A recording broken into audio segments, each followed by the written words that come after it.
అందరికీ నమస్కారం అండి. దర్పణం అనే ఒక మంచి కథను గురించి ఇప్పుడు మనం తెలుసుకుందాము. పూర్వకాలంలో ఒక గురువు దగ్గర కొంతమంది శిష్యులు విద్యను అభ్యసిస్తూ ఉండేవారు. శిష్యులందరిలో కూడా సదానందము చాలా తెలివైనవాడు. తన తోటి వారి కన్నా చదువు సంధ్యలలో చాలా ముందుండటం వలన అతడి విద్యాభ్యాసము తక్కిన శిష్యుల కంటే ముందుగానే పూర్తయింది. ఇక నీ చదువు పూర్తయింది కాబట్టి నువ్వు ఇంటికి వెళ్ళవచ్చునని గురువుగారు శిష్యుడితో చెప్తాడు. అప్పుడు ఆ శిష్యుడు గురువుగారి పాదాలకు నమస్కరించి వినయంగా నిలబడ్డారు. అప్పుడు సదానందం చేతిలో గురువుగారు ఒక దర్పణం పెట్టారు. ఈ దర్పణము నువ్వు ఎవరి ముందైతే పెడతావో వారి మనసులో ఏమనుకుంటున్నారో వారి యొక్క నిజస్వరూపం ఏమిటో తెలుసుకోవచ్చు. ఇక వెళ్ళిరా అని చెప్పారు. శిష్యుడు దర్పణం తీసుకొని పన్నశాల బయటికి రాగానే తన మిత్రుడైన ఒక శిష్యుడు కనిపించాడు. దర్పణం యొక్క శక్తిని పరీక్షిద్దాము అనిపించింది సదానందకి. దర్పణము మిత్రుడి ఎదురుగా పెట్టగానే మిత్రుడి మనసులో ఈర్ష్య, అహంకారము, క్రోధము నిండుగా ఉన్నాయని తెలుసుకున్నాడు. స్నేహితుడికి ఏమీ చెప్పకుండా సెలవు తీసుకుని ముందుకు సాగాడు.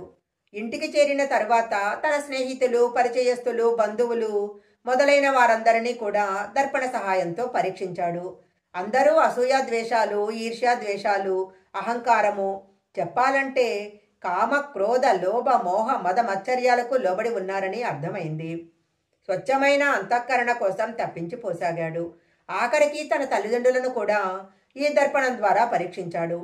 తల్లిదండ్రులలో కూడా స్వార్థము, కపటత్వము, అహంభావము కనపడగానే విరక్తి కలిగింది.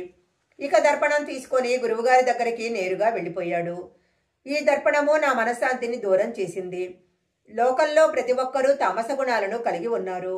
ఒక్కరంటే ఒక్కరు కూడా స్వచ్ఛమైన అంతఃకరణ ఉన్న మనిషే కనపడలేదు. ఆఖరికి నా తల్లిదండ్రులు కూడా అని చెప్పలేక విషణ్ణ వదనంతో నిలబడిపోయిన శిష్యుడిని చూసి చిరునవ్వు నవ్వారు గురువుగారు. నాయన సదానంద, నేనీ దర్పణం నీకిచ్చింది ఇతరుల మనసు తెలుసుకోవడానికి కాదు. నీ ఎదురుగా పెట్టుకొని నీలో ఉన్న లోపాలను సరిదిద్దుకుంటూ ఉత్తమ మానవుడిగా మానవత నుండి దివ్యత్వం దిశగా అడుగులు వేస్తావని ఇచ్చాను అంటూ ఆ దర్పణము సదానందని ఎదురుగా ఉంచారు. అందులో కనపడిన కురూపి అయిన తన అంతఃకరణ చూసి సదానంద త్రుళ్ళిపడ్డాడు. గురువుగారి ముఖం చూడలేక తలదించుకున్నాడు. అర్థమైందా నాయన, ఇతరులలో తప్పు వెతికే ముందు నీ మనసుని శుద్ధిపరచుకో.